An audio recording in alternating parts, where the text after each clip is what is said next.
एक राजा जिनको लोग सिर्फ तलवार के लिए नहीं बल्कि कलिंग युद्ध के दौरान जब महिलाओं और बच्चों की लाशें देखी, कलिंगा के मैदान में तलवार को नीचे रख दिया। सभी प्राणियों के प्रति दया करो, अहिंसा ही सच्चा धर्म है, सत्य, करुणा और धर्म यही मेरी विजय।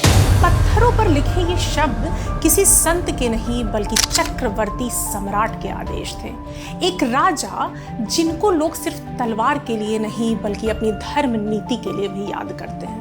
युद्ध से बुद्ध तक का सफर। नमस्कार, मैं दिव्या मीरा और आज हम बात करेंगे the great empire Ashoka. Ashok महान इसलिए महान नहीं बने क्योंकि वे एक बहुत बड़े भूभाग पर राज किए। उन्हें महान का दर्जा इसलिए दिया गया क्योंकि वो युद्ध में बहाई गई नदियों की बाढ़ देखकर कलिंगा के मैदान में तलवार को नीचे रख दी। शासक तो बहुत हुए लेकिन महान शासकों में अशोक का नाम लिया जाता है। वे अपने शासन काल में दो चरित्र को जिए हैं। पहले चरित्र में उन्होंने युद्ध नीति के तहत राज किया, लेकिन उस नीति के तहत वे महान नहीं बने, बल्कि कलिंग युद्ध के दौरान जब महिलाओं और बच्चों की लाशें देखी, रक्त रंजित मैदान देखा तो वे बिल्कुल व्याकुल हो उठे और उनका हृदय परिवर्तन हो गया।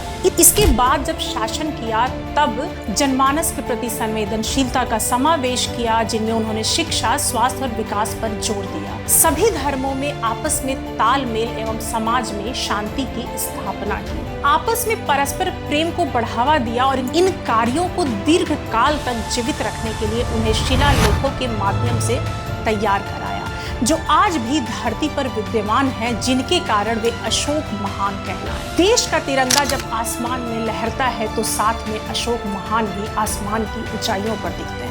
बनारस के सारनाथ पिलर से लिया गया अशोक चक्र तिरंगे के बीचों बीच सजकर भारतीय संस्कृति को गति देता है। अशोक स्तंभ हमारी सेना और भारतीय पुलिस अधिकारियों के कंधों पर सजकर और सिर पर ताज बनकर उन्हें हर वक्त अपने कर्तव्यों का पालन करने का एहसास दिलाता रहता है। यदि वाकई में आत्मा होती है तो चंद्रगुप्त मौर्य और बिंदुसार की आत्मा को कितना सुकून मिलता होगा कि आज भी जन गण मन के साथ गगन में भारतवर्ष का पताका लहरा रहे हैं। कहानी शुरू होती है 5वीं शताब्दी के आसपास, जब उस समय के प्रकांड विद्वान चाणक्य अपनी कूटनीति से नंद वंश के आखिरी सम्राट धनानंद को सिंहासन से उतारा। एक बेहद ही साधारण लेकिन सूझबूझ वाले बालक को सिंहासन पर बैठाया और मौर्य साम्राज्य की स्थापना की। 6ठी शताब्दी के आसपास हम बात कर रहे हैं चंद्रगुप्त मौर्य की, उस बालक की जिनका जन्म 340 बीसी में हुआ और राज्याभिषेक 321वीं ईसा पूर्व में। चंद्रगुप्त सिकंदर के सेनापति सेल्यूकस को हराकर पश्चिमोत्तर भारत को मुक्त कराया। चाणक्य ने चंद्रगुप्त को शून्य से शिखर तक पहुंचाया। अर्थशास्त्र की नीतियां ही मौर्य वंश के शासन का आधार बनी।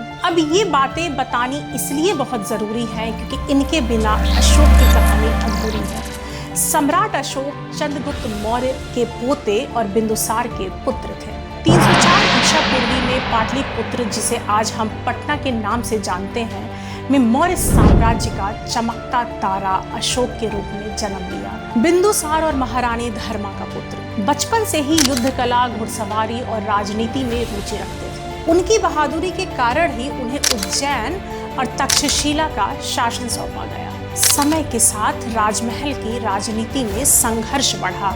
इतिहासकार कहते हैं कि अशोक की मां दासी थी, इसलिए अशोक को राजा न बनाकर उनके सौतेले भाई सुषमा को राजा बनाया गया, जो कि एक राजकुमारी के पुत्र थे। बिंदुसार बीमार रहने लगे, तभी तक्षशिला में विद्रोह पनपा। जब हालात सुषमा के हाथ से बाहर चले गए, सिचुएशन अनकंट्रोल हो गई, तो सुषमा के ही कहने पे बिंदुसार ने फिर अशोक को भेजा। अशोक के नाम का प्रताप सुनकर ही विद्रोहियों का मनोबल टूट गया और हथियार डाल दिया। अशोक की काबिलियत को देखकर और ठीक उसके विपरीत उसके भाई सुषमा के नेतृत्वहीनता, कमजोरियों को देखकर जनता ने अशोक को सम्राट की गद्दी पर बैठने में मदद की। इतिहासकार कहते हैं कि अशोक अपने 99 भाइयों को मारकर राजा बने, यानी कि खून से सनी लाशों की नींव पर शासन तैयार किया गया और सिंहासन पर ताज पहनाया गया। 268 ईसा पूर्व में अशोक के सिर पर ताज रखा गया। जिनका शासनकाल लगभग 40 साल तक यानी कि 268 से 232 ईसा पूर्व तक रहा। हिस्टोरियन चार्ल्स एलेक्स अपनी किताब में लिखते हैं कि अशोक को सही मायनों में भारत का संस्थापक पिता कहा जा सकता है, क्योंकि वो पहले शासक थे जिन्होंने भारत को एक राष्ट्र के रूप में पिरोया। अंग्रेजों से पहले महाराज अशोक सबसे बड़े साम्राज्य पर राज किए। तमिलनाडु और केरला को छोड़कर संपूर्ण भारत, पाकिस्तान, अफगानिस्तान सब एक हुकूमत के अंदर, यानी कि अखंड भारत का निर्माण। महात्मा गांधी के लगभग हजारों वर्ष पहले अशोक ने अहिंसा की शुरुआत की और संभवतः दुनिया के पहले राजा थे जिन्होंने कल्याणकारी राज्य यानी कि वेलफेयर स्टेट की स्थापना की। अशोक की सेना के खर्चे इतने बढ़ गए कि उनको मैनेज करने के लिए अशोका ने एडमिनिस्ट्रेटिव एक्सपेंशन यानी कि प्रशासनिक विस्तार की नीति अपनाई, जिसकी वजह से खूब खून खराबा हुआ। अशोक को क्रूरता की वजह से इतिहास में चंद अशोक भी कहा जाता है। कुछ इतिहासकार कहते हैं कि इनकी पर्सनालिटी कोई खास नहीं थी, वो छोटे कद के और सांवले थे, लेकिन रणनीतिकार इतने बड़े कि भारत के झंडे में आज भी मुख्य भूमिका निभा रहे हैं। 261 बीसी में अशोक उड़ीसा के कलिंगा में बहुत ही भीषण युद्ध हुआ, जो चंद अशोक की आत्मा को हिला कर रख दिया। अंदर तक ऐसा झकझोरा कि उन्होंने अपने बचे 32 साल के शासन को अहिंसा पूर्वक चलाने का प्रण लिया। कलिंग वॉर में विजयी होने के बावजूद भी वो अपनी विक्ट्री को त्याग दिए। एक निर्दयी योद्धा से एक दयालु धर्मराज तक की यात्रा, जो भारत ही नहीं पूरी मानवता के इतिहास में अनोखी है। अशोक की गाथा हिंसा से शुरू हुई और अहिंसा पर जाकर अमर हो गई। अंतिम सांस लेते हुए 232 ईसा पूर्व में महान राजा धरती से विदा ले लिए।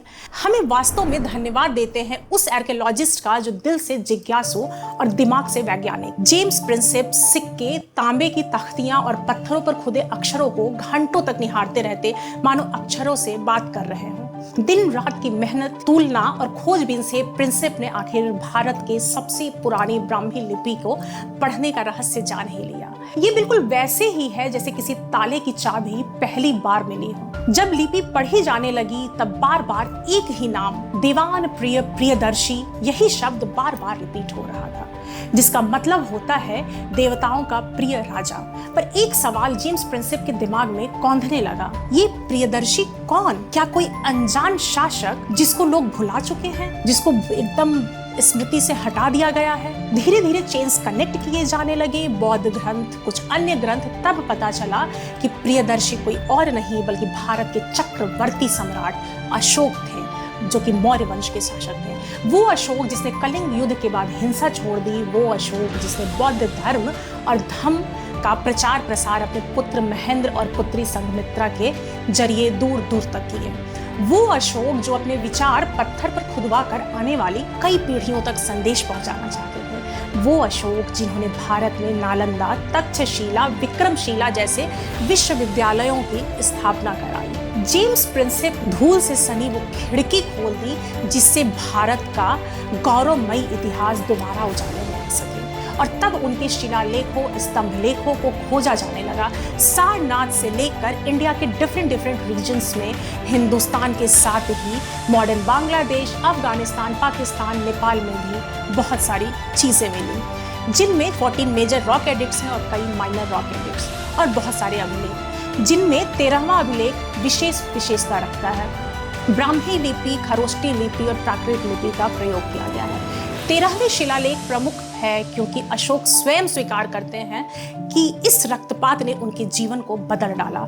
उन्होंने समझा युद्ध केवल दुख और पीड़ा देता है। यही से शुरू हुआ सम्राट अशोक का नया जीवन, बौद्ध धर्म और धम्म का प्रचार एवं प्रसार। ऐसे ही इंफॉर्मेटिव वीडियोस को देखने के लिए आप देखते रहिए दिव्या मीरा को। और नेक्स्ट टॉपिक क्या होनी चाहिए कमेंट में जरूर लिखिएगा। आप सभी को सादर अभिवादन।